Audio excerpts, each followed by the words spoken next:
ক্যাম্পাসে নিরাপত্তা, ক্লাসরুমে আসনের সংকট, সাংস্কৃতিক ও ক্রীড়া কার্যক্রম সহ শিক্ষার্থী বান্ধব নেতৃত্ব চায় ডাকসুর ভোটাররা। পাশাপাশি গণরুমের গেস্টরুম সংস্কৃতি বিশ্ববিদ্যালয় থেকে বিদায় জানানোরও দাবি করেন তারা। 25 আগস্ট পর্যন্ত ডাকসু নির্বাচনে অংশগ্রহণকারী প্রার্থীরা ক্যাম্পাস ও হল এলাকায় কোনো ধরনের প্রচারণা চালাতে পারবেন না, জানান প্রধান রিটার্নিং কর্মকর্তা।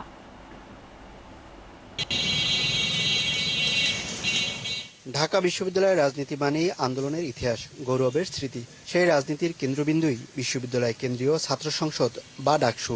6 বছর নিরাপত্তার পর আবারও আলোচনায় এসেছে এই নির্বাচন। শিক্ষার্থীদের ভাবনা, তাদের প্যানেলগুলো তাদের হয়ে কাজ করবে। দীর্ঘ বছর বন্ধ না রেখে ডাকসু নির্বাচন ধারাবাহিকতা থাকবে, সে প্রত্যাশাও করেন শিক্ষার্থীরা। যে ইলেকশনটা এটা কন্টিনিউ হোক, প্লাস আমাদের যে যোগ্য প্রার্থী আছে তারা নির্বাচিত হবে এবং আমরা আমাদের ফিউচারে একটা ভালো ইম্প্যাক্ট পড়বে এটার। ক্যাম্পাসে নিরাপত্তা, ক্লাসরুমে আসনের সংকট, শিক্ষার মান কিংবা সাংস্কৃতিক ও ক্রীড়া কার্যক্রম সবখানেই ডাকসুর সক্রিয় ভূমিকা দাবি শিক্ষার্থীদের। আমরা যে আশা নিয়ে প্রত্যাশা নিয়ে ঢাকা বিশ্ববিদ্যালয়ে এসেছি, কিন্তু এই ঢাকা বিশ্ববিদ্যালয়ের পরিবেশ, রাজনীতি আমাদের যা দিয়েছে আমরা হতাশ। অবশ্যই একজন ফার্স্ট ইয়ার হিসেবে আমি চাইবো আমি যখন হলে উঠবো তখন আর এসব না থাকে, আমি যেন একটা পরিবেশ একটা পাই যেখানে আমি আমার পড়াশোনাটাকে স্মুথলি চালিয়ে যেতে পারবো। কারণ যে কোনো রকমের টর্চার যদি একটা স্টুডেন্টের উপর হয়, অবশ্যই সে তার পড়াশোনাটাকে কন্টিনিউ করতে পারবে না। যার একটা পজিটিভ ভয়েস আছে, যে আমাদের পক্ষে কথা বলতে পারবে, so I believe that the person who have a positive voice he can bring positive change. 25 August পর্যন্ত প্রচারণা করা যাবে না বলে জানিয়েছেন প্রধান রিটার্নিং অফিসার। তবে কুশল বিনিময় করতে পারবেন প্রার্থীরা। মোহাইমিনুল খান অপু, 71, ঢাকা। ঢাকা বিশ্ববিদ্যালয় কেন্দ্রীয় ছাত্র সংসদ ডাকসু ও হল সংসদ নির্বাচনের খবর রাখছেন আমাদের সহকর্মী মোহাইমিনুল খান অপু। তিনি রয়েছেন বিজয় 71 হলে। আমরা সরাসরি যুক্ত হচ্ছি তার সাথে। অপু, নিশ্চয়ই শুনতে পাচ্ছেন আমাকে। ডাকসু নির্বাচন নিয়ে কি বলছেন ছাত্র সংগঠনগুলোর নেতারা? কি তথ্য রয়েছে আপনার কাছে, সর্বশেষ জানাবেন। আমি রয়েছি বিজয় 71 হলে। এখানে সাদিক কায়েম, যিনি ভিপি প্রার্থী, তিনি কিন্তু কিছুক্ষণ আগে হলের যে মসজিদ সেখানটিতে কিন্তু সালাত আদায় করেছেন। পরবর্তীতে তিনি শিক্ষার্থীদের সাথে কুশল বিনিময় করতে পারবেন। জানেন যে রিটার্নিং অফিসার যারা রয়েছেন তারা জানিয়েছেন যে 25 তারিখ পর্যন্ত কোনো ধরনের নির্বাচনী যে প্রচারণা সেটি কিন্তু করা যাবে না। 26 তারিখে যখন চূড়ান্ত প্রার্থী তালিকা প্রকাশ করা হবে তারপরেই কিন্তু নির্বাচনী প্রচারণা চালাতে পারবেন।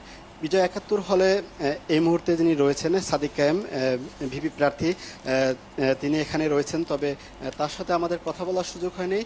তবে আমরা যতটুকু জানতে পেরেছি তারা কোনো ধরনের প্রচারণা করবেন না, শুধুমাত্র কুশল বিনিময় করতে পারবেন। এই বিষয়টি কিন্তু কিছুটা শিথিল করেছেন রিটার্নিং অফিসার যারা রয়েছেন তারা।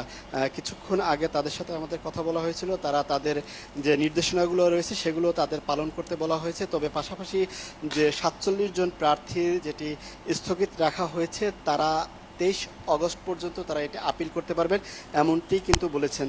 তবে যাদের প্রার্থিতা স্থগিত করা হয়েছে তারা কিন্তু ক্ষোভ প্রকাশ করেছেন, তারা তাদের অভিযোগগুলো তুলে ধরেছেন। তারা বলছেন যে তারা খুব দ্রুতই এই আপিলটি করবেন। জানেন যে নির্বাচনী যে আচরণবিধি যেগুলো রয়েছে তার ভিতরে কিন্তু তারা বলেছেন যে এই যারা প্রার্থী রয়েছে তারাই শুধুমাত্র প্রার্থী, এবং ভোটার যারা রয়েছে তারা তাদের প্রার্থীর পক্ষে প্রচারণা কিন্তু করতে পারবেন। বহিরাগত থেকে কেউ কিন্তু এই প্রচারণায় অংশ নিতে পারবেন না, এটি কিন্তু তারা জোর দিয়ে বলেছেন। এছাড়াও যে তাদের নির্বাচনী প্রচারণা সকাল 10টা থেকে রাত 11টা পর্যন্ত করা যাবে, এমন কিন্তু আমরা আভাস পেয়েছি।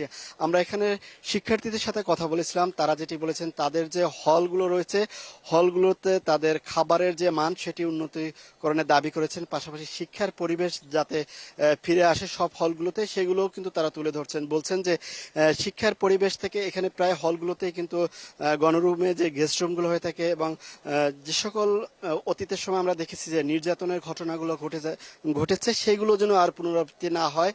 তারা যেটি চাচ্ছেন যে ডাকসুর মাধ্যমে তারা ঢাকা বিশ্ববিদ্যালয় এবং হলগুলোতে তারা তাদের নিরাপত্তা নিশ্চিতকরণ চাচ্ছেন। পাশাপাশি তারা ভালো শিক্ষার মান যেন পান সেটি কিন্তু তারা বলছেন। এও বলছেন যে বিভিন্ন ছাত্র রাজনীতির ব্যানারে বিভিন্ন জোট হলেও তারা কিন্তু বলছেন যে তারা এমন কোনো প্রার্থীকেই বেছে নেবেন যারা তাদের হয়ে কাজ করবেন, শিক্ষার মান নিয়ে ভাববেন, তাদের সমস্যাগুলো সমাধানে এগিয়ে আসবেন, এমন প্রার্থীকে তারা ভোট দিবেন, এটি কিন্তু তারা বলছেন। আমরা বিজয় ৭১ হলে রয়েছি, কিছুক্ষণ পরে ছাত্রদল এবং সাদিক কায়েম তাদের প্যানেলগুলো বিভিন্ন হলগুলোতে কুশল বিনিময় করবেন। পরবর্তীতে তারা যদি কোনো গণমাধ্যমে কথা বলেন তখন সেই বিষয়গুলো আমরা আরো জানাতে পারবো। লাবণী। অপু, ধন্যবাদ আমাদের সাথে যুক্ত থাকার জন্য। আপনি থাকুন সেখানে, নিশ্চয়ই আমরা ডাকসু নির্বাচনের আরও তথ্য আপনার মাধ্যমে পরবর্তী সংবাদ সংযোগগুলোতে দর্শকদেরকে জানানোর চেষ্টা করব। দর্শক যুক্ত ছিলেন আমাদের সহকর্মী মোহাইমিনুল খান অপু।